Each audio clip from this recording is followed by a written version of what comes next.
Oke, mari kita mulai pembahasan kita hari ini.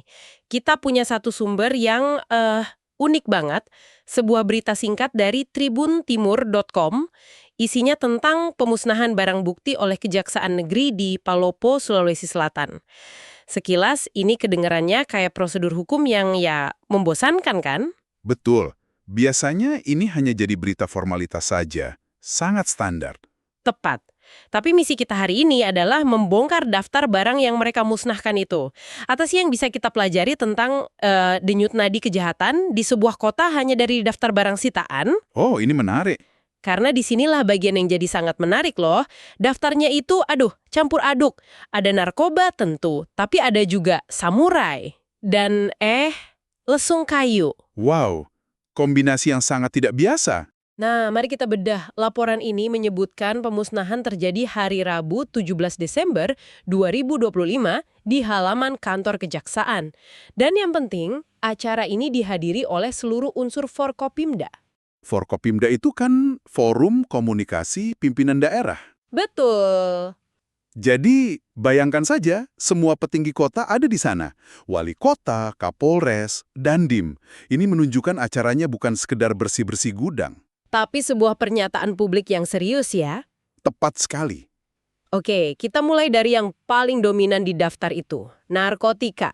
Angkanya 27 gram sabu, 557 butir tramadol, dan ini dia, 14.502 butir THD. 14.000. Tunggu dulu, belasan ribu pil. Itu jumlah yang masif sekali. Apa sebenarnya THD ini? Nah, ini poin yang krusial. THD itu trihexofenidil.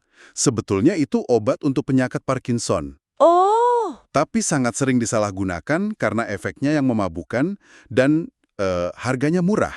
jadi ini obat murah meriah gitu ya? Benar. Fakta bahwa jumlah pilnya mencapai belasan ribu, sementara sabu hanya 27 gram, ini memberi kita potret ekonomi dari pasar narkoba di sana. Ini bukan tentang narkoba kelas atas, tapi tentang obat-obatan terlarang yang terjangkau dan menyebar luas. Jadi ini bukan soal bandar besar yang glamor, tapi lebih ke masalah kesehatan masyarakat yang lebih merakyat gitu ya? Tepat sekali. Skalanya itu menunjukkan masalah yang sudah sangat meresap. Oke.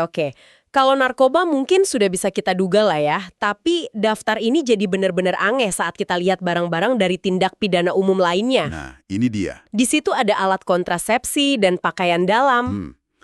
Barang-barang seperti ini biasanya terkait dengan kasus-kasus yang sangat sensitif. Maksudnya seperti, Ya, seperti kejahatan asusila, misalnya. Pemusnahannya adalah prosedur standar untuk menutup kasus secara tuntas dan juga melindungi privasi korban setelah proses hukumnya final. paham? Oke. Nah, dari situ kita beralih ke kategori terakhir. Orang dan harta benda atau OHARDA. Dan inilah puncaknya, sebuah samurai dan sebuah lesung kayu. Samurai dan lesung kayu. Iya, ini barang bukti atau isi gudang seorang nenek. Bagaimana dua benda ini bisa ada di daftar yang sama? Ini yang paling menarik untuk dianalisis, menurut saya. Keduanya mungkin sama-sama senjata, tapi mereka menceritakan dua jenis kejahatan yang sangat berbeda. Gimana tuh maksudnya? Samurai itu kan senjata yang dibawa dengan niat. Orang tidak sengaja bawa-bawa samurai kan? Tentu saja tidak. Ini menunjuk pada kekerasan yang terencana, mungkin premanisme atau serangan yang sudah dipersiapkan. Lalu bagaimana dengan lesung kayu? Saya sulit membayangkan ada orang merampok bank dengan lesung. Hahaha, tentu tidak. Lesung kayu itu berat, tumpul, dan benda yang ada di sekitar kita.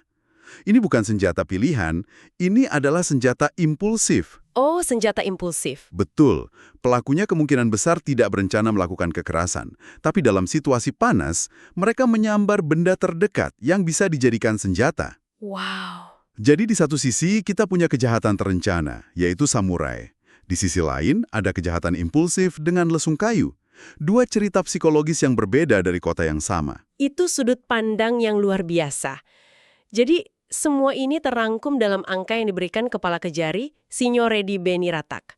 Total ada 28 kasus yang barang buktinya dimusnahkan. 28 totalnya. Rinciannya, 21 kasus narkotika, 4 kasus pidana umum, dan 3 kasus OHARDA. Jika kita hubungkan kembali, angkanya mengkonfirmasi gambaran besar kita. Benar. Sebanyak 21 dari 28 kasus, itu 75% adalah narkotika. Ini jelas menunjukkan di mana fokus utama penegakan hukum dan masalah sosial terbesar di Palopo. Ya, dominan sekali. Namun, 3 kasus Oharda yang kelihatannya kecil itu, dengan barang bukti samurai dan lesung kayu, memberi kita gambaran tentang jenis kekerasan yang terjadi di sana, baik yang terencana maupun yang spontan. Jadi, apa artinya semua ini? Berawal dari sebuah laporan hukum yang kering, kita bisa melihat lanskap sosial sebuah kota. Betul sekali. Masalah utamanya adalah peredaran obat-obatan murah yang masif, tapi di baliknya ada juga percikan-percikan kekerasan jalanan yang brutal dan impulsif. Tepat. Ini seperti melakukan analisis forensik terhadap sebuah komunitas melalui sampah kejahatannya. Dan ini juga meninggalkan satu pertanyaan menarik untuk Anda renungkan. Apa itu? Jika Anda membaca laporan pemusnahan barang bukti dari kota Anda sendiri, potret komunitas seperti apa yang akan terungkap? Cerita apa yang tersembunyi di balik daftar barang-barang itu?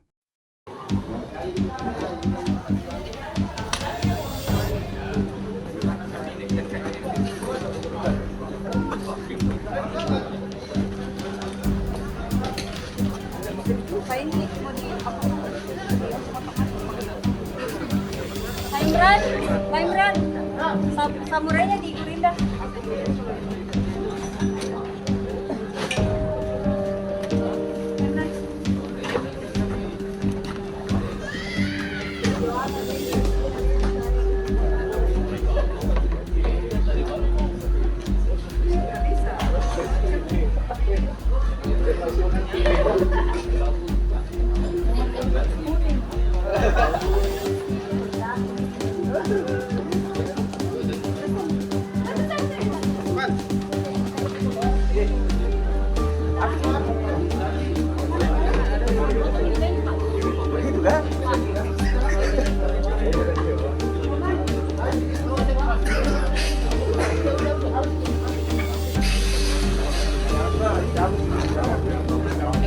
Excuse me.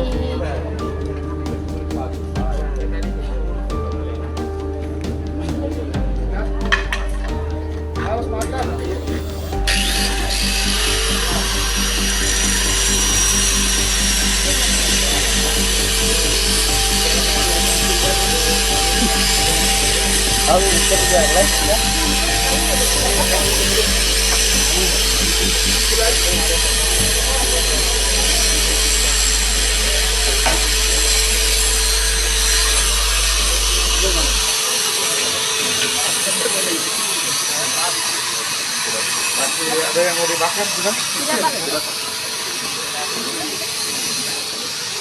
Mau disajikan ya?